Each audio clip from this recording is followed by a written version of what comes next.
Hey, what's up guys, and welcome to another Apex Legends video. Now, one of the things I always want to do on this channel is to try and give you as many tips as I can to help make you better at the game and teach you things that I learn from playing Apex a sickening amount. And this video is going to be no different. Off the back of this video, you're going to be able to go away and instantly be able to be better at Apex Legends, not just as an individual, but also what you can contribute to the rest of your team. Season 1 has had a lot of changes since I made my last tip video, and I've learned so much that's going to help you get more kills and get more wins in Apex. So let's get into that first big tip.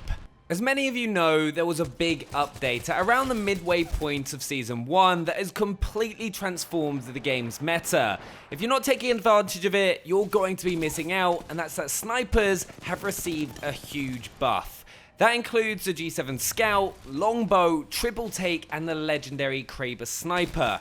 Like, when the game first came out, the Longbow especially felt like you were firing a potato gun against Thanos. Like, honestly, they sucked. So what they did with these weapons is reduce the gun's sway and sway speed, as well as reducing damage drop-off. What this means for you is that if you have a slower paced game style or like to keep gunfights at around a medium distance, using the G7 Scout or Longbow, which I believe are two of the best guns in the game right now, and is especially going to allow you to win those gunfights where players are still trying to use the R301 or Hemlock and single shot at those kind of distances. Start actively trying to use the Longbow and G7 Scout in Apex, and you'll see a big improvement in your gameplay.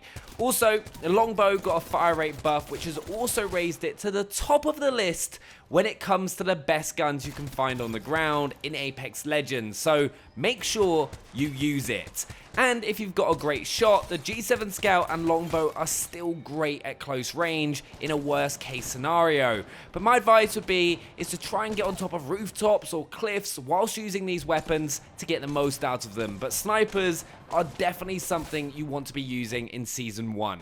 My next tip to instantly help make you better at Apex Legends is to play to your team's legend composition strengths.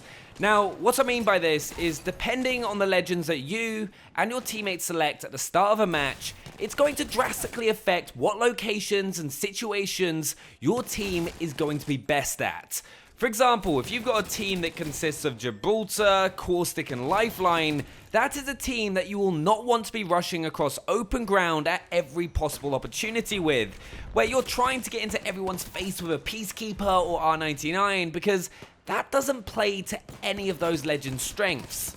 Firstly, Gibraltar and Caustic have bigger hitboxes, and Lifeline just doesn't have any abilities that'll get her out of trouble if she starts getting shot at in the open, leaving her to be a sitting duck.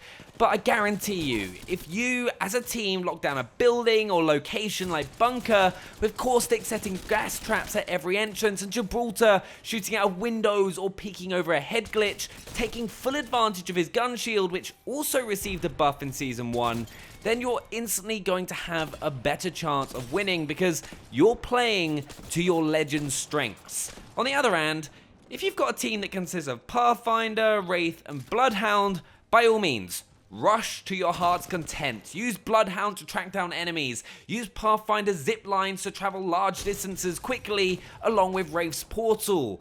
Always have in your head what legends are in your team and change your playstyle to suit them, and you'll start winning a lot more games. This next tip is something that I struggled with at first because, let's be honest, there's no better feeling than hoarding all that lovely epic and legendary loot that you find on the off chance that you'll need to use it later on in a match. Infantry management is honestly one of the hardest things in Apex because you're normally looting under pressure or after an intense gunfight, so it's always more of a second thought and a I'll deal with it later kind of thing. So my advice to you is always have a rough idea of the loot that you want/need, and obviously get the best backpack you can find as quickly as possible.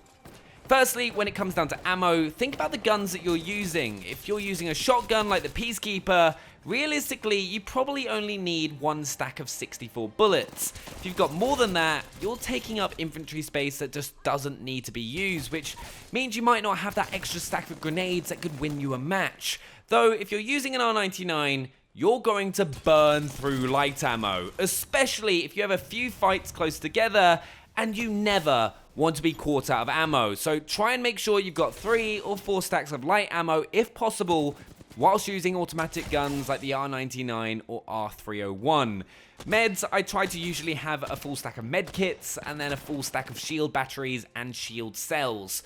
Though out of everything in Apex Legends, you're better off having more shield batteries, as you and your team can go through them pretty quickly, especially towards the end of a match if gunfights are at medium to long range. So I'd suggest never leaving those behind.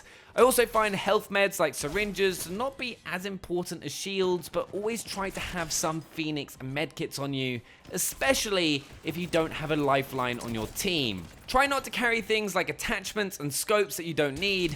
You're better off just pinging them for your teammates, as odds are they'll have a weapon that they can use them with, and you don't want to have dead infantry slots for no reason. And then just fill the rest of your inventory with arc stars and frag grenades, as they'll help you a lot. Thermites I tend to find to be the least effective, so try to only ever have one stack of those at a time. But just have in the back of your head, do I really need this much ammo or meds or attachments? And if the answer's no, drop them on the floor and ping them for your teammates to grab. It can make all the difference.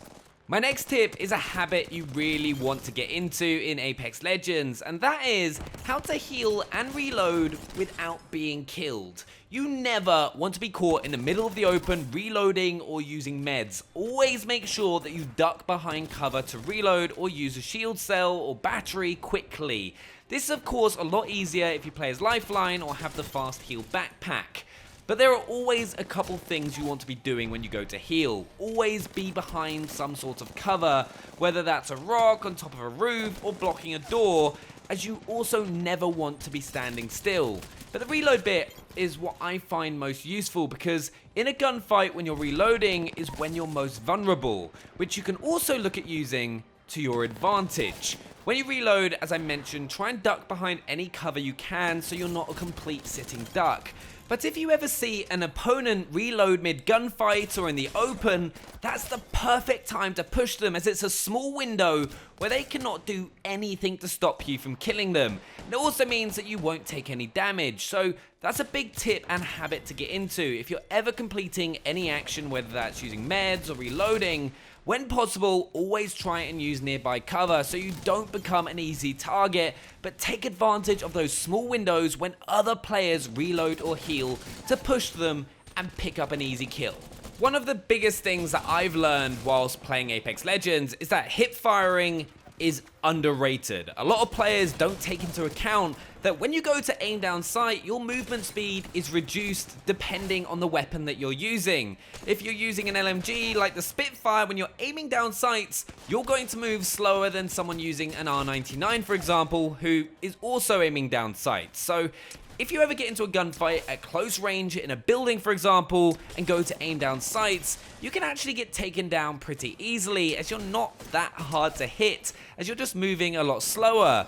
So how can you get around this? Well, really, it's quite simple. Whenever you're in a situation that's close range and is at a distance where you can hit shots consistently from hip firing, if you're using an automatic weapon, just hip fire. Also, this means that you can throw in a crouch whilst moving left and right, and hip firing that is just going to make you really unpredictable and harder for your opponents to hit you. It's one of the things with Apex Legends is hip firing, especially with guns like the R99 or Devotion, is incredible. The hard thing is to just get yourself into the habit of doing it and not just automatically going to aim down sights, which from years of playing Call of Duty is a hard habit to break, as I've had to aim down sights at every opportunity whenever I played Call of Duty. But you'll see yourself improving and getting more kills if you get into the habit of hip firing with automatic weapons at close range and moving quickly left to right and throwing in that crouch whilst you're playing Apex Legends. Also, with the game's meta now making long-range weapons like the G7 Scout and Longbow some of the best guns in Apex Legends, you're going to want to focus on trying to get the high ground at every possible scenario, just like Obi-Wan Kenobi. Use legends like Pathfinder and Octane to help you get on top of rooftops with their grapple, zipline, and jump pad. The second you start playing to get that high ground, you'll honestly be surprised at how many more kills that you're able to pick up. Especially because in Apex Legends, the design of most rooftops in the game gives you a perfect piece of cover to shoot from. There really is no negative for pushing for the high ground in any situation in Apex Legends, so try to make sure you do that with the rest of your team and you'll win a lot more games. Another important thing with all the updates during Season 1 is that your weapon combinations is even more important than it used to be. With long-range weapons like the G7 Scout excelling at medium to long range, and guns like the R99 and Peacekeeper shredding at close quarters, which didn't used to be the case. Guns like the R301 used to be a bit of an all-rounder and dominated at all ranges, so everyone used to use that. But because updates have made things change, you now want to make sure that you've got a weapon to dominate at close range, so either the R99, Peacekeeper, Mastiff, or R301, and then either a Wingman, G7 Scout, or Longbow, so you can win those medium to long range gunfights. Don't ever get caught in a situation where both your weapons are only really good at medium range, like having a G7 Scout and a Longbow, because if you do, the odds are you're going to end up getting caught at some point in time whilst playing because someone manages to get up close to you and you're not going to stand a chance with a Longbow against an R99 when they're 5 feet in front of you. So always pick up a nice balance of weapons, one long range and one short range, and then you'll be ready for any situation that you come across in Apex Legends. You'll also want to make sure you use grenades at every possible opportunity. Arc stars and frag grenades are incredible at flushing enemies out of places that they might have got fully locked down or hiding behind a rock healing. It's something that I don't see enough new players in Apex Legends do, is take advantage of the game's grenade meta. If you've got 8 grenades to throw, that's not a bad thing. You can just lob them whilst you're pushing an opponent to force them into the open, because grenades deal a ridiculous amount of damage on top of causing enemies to panic. So along with having a good weapon combo, don't ignore using grenades in every gunfight that you can. This is my biggest tip to any player on any first-person shooter, and I cannot stress this enough. If you want to see an improvement in your gameplay, please make sure you use a headset. There's just so many advantages that you get from using a headset. You're going to be able to tell exactly where enemies are coming from, whether that's through the sound of their footsteps or the sound of gunfire or the use of a healing item. It's just small, important sound cues that you're otherwise unlikely to pick up as well if you weren't using a headset. So if you're going to make an investment to help make you a better player at any first-person shooter, not just Apex Legends, that's the thing that I would advise picking up. Get a good headset. As we're all aware, Apex Legends is a team game, but sadly, people don't always play it if that's the case, because no one ever wants to be the player that gets knocked down. But sometimes getting knocked down isn't the worst thing in the world if it's for a kill trade. If you're playing with a group of friends, you always want to put as much pressure on opponents as possible, and because the game can allow you to be respawned, trading kills is always going to be a good thing. If you and your teammate both push into a room at the same time and focus on a single player at a time, one of you might get knocked down, but it's almost guaranteed that you'll also pick up the kill or down the opponent at the same time. It's something that you'll see in any first-person shooter pro scene. Players will always surge into a building or area together and trade kills whenever possible, because you'll be making it a lot more difficult for opposing teams as they're going to be under a lot more pressure. So try get into that habit. Go with your teammates into a gunfight, focus on one opponent at a time. If one of you gets downed, make sure you also get the down on the other player, because they're going to be weak from the first gunfight. You'll be shocked at how big of a change it'll make to your gameplay and the amount of team fights that you'll win. And my final tip is that every single team in Apex Legends needs a Pathfinder. Some of you may not think that this is the case, but he is the one legend that can completely transform a team thanks to his zipline ultimate. The zipline has a fast recharge time and can allow you to always have the upper hand in Apex Legends, because you can always make sure that you get the best map position, which is one of the hardest things to do in Apex. You can also use the zipline to escape if you're losing a gunfight, you can use it to bait enemy teams towards you, and on top of that, since Respawn fixed his hitbox, he's also an absolute beast with his grapple allowing him to always outposition opponents. Honestly, he is hands down the best legend in the game because of what he can bring to the table, not just as an individual, but what he can do for the rest of your team. I did a video going a bit more depth on how to get the most out of Pathfinder, so do make sure to go check that out if you want to get some extra tips and tricks on Pathfinder specifically. But there we have it, that's the end of my Season 1 Top 10 Tip video. I really hope that you learned something that will help you win more games in Apex Legends from now on, and I would also love to hear from you any other tips and tricks that you have down in the comments below. I'll highlight a few of my favorites as well, as everyone always has that one tip or trick that they've learned that others may not have thought about. If you're new to the channel, do make sure to subscribe for more Apex Legends videos and smash that like button, and I'll see you next time. Bye!